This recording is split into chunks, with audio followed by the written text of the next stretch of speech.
الصلاة والسلام على سید المرسلین اما بعد فاعوذ باللہ من الشیطان الرجیم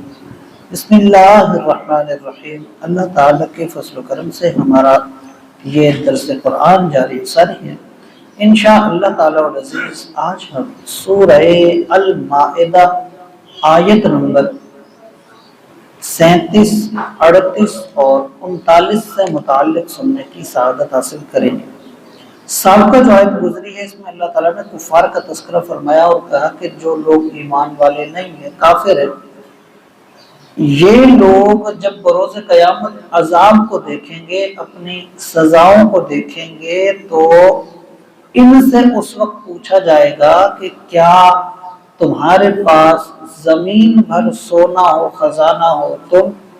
اللہ کے عذاب سے بچنے کے لیے، اپنے بدلے میں دینے کے لیے راضی ہو جاؤ گے؟ تو وہ کہیں گے ہم راضی ہو جاتے ہیں، لیکن کہا جائے گا کہ اس سے آسان بات تمہیں کی گئی تھی، تم نے نہیں مانی تھی، اب اللہ تعالیٰ تم سے کسی بھی چیز کو قبول نہیں کرے گا۔ جہاں ایک یہ چیز ہے نا نقطہ کہ کفار اتنا بھی خرچ کرے جتنا زمین بھر جائے اور اتنا اور بھی خرچ کرے، لیکن پھر بھی اللہ ان سے راضی نہیں ہوگا، یہ نقطہ ہے۔ اسی طرح سے اس کے برعکس اگر دوسری بات دیکھی جائے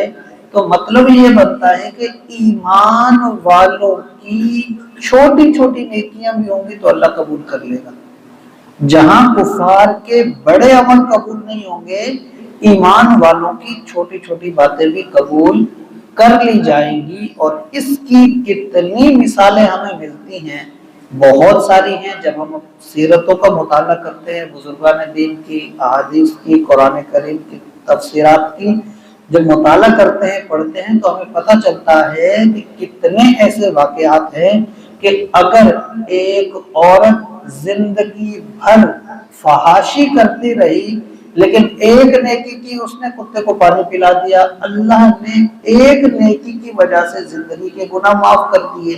اسی طرح سے بے شمار اور ہمیں مثالیں ملتی ہیں۔ تو مراد یہ ہے کہ یہ جو کچھ بھی وہاں قبول نہیں ہوگا، یہ ہے کفار کی بات۔ جب آتی ہے ایمان والوں کی بات تو اس کی برکت یہ ہے کہ اللہ چاہے تو بندے کی اپنی کوئی نہ کوئی نیکی ایسی ہو کہ اس کی وجہ سے معاف کر دے، اور اگر اللہ چاہے تو اپنے کسی نیک بندے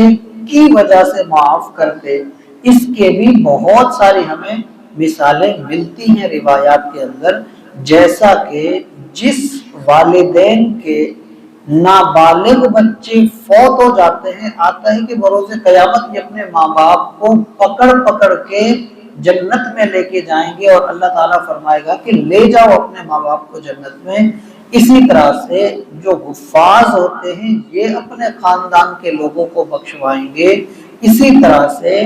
جو نیک لوگ ہوتے ہیں وہ اپنی اولاد در اولاد در اولاد، کتنے ایسے قرآن کریم میں بھی ایک مشہور واقعہ ہے نا، حضرت موسیٰ علیہ السلام اور حضرت خضر علیہ السلام کے واقعے کے اندر کہ انہوں نے ایک دیوار کو سیدھا کیا، تو تفسیرات میں کیا ہے کہ غالباً ان کی 7ویں پشت پیچھے جا کے ایک شخص جو تھا وہ نیک تھا، اور اللہ نے اس کی برکت کی وجہ سے اولاد کی اولاد کی اولاد کی اولاد، یعنی 7ویں پشت میں جا کے ان بچوں کے خزانے کی حفاظت کی کہ ان کے باپ کا باپ کا باپ 7ویں پشت میں نیک تھا۔ تو خود سوچیں کہ 7ویں پشت والے کو اللہ تعالیٰ ایک بندے کی نیکی کی برکتیں دے رہا ہے، تو ظاہر ہے اللہ تعالیٰ نیکوں کی کس قدر حوصلہ افزائی فرماتا ہے، اور نیکوں کی برکات کے صدقے اللہ تعالیٰ اپنے بندوں کو کس طرح سے معاف کرتا ہے۔ تو یہ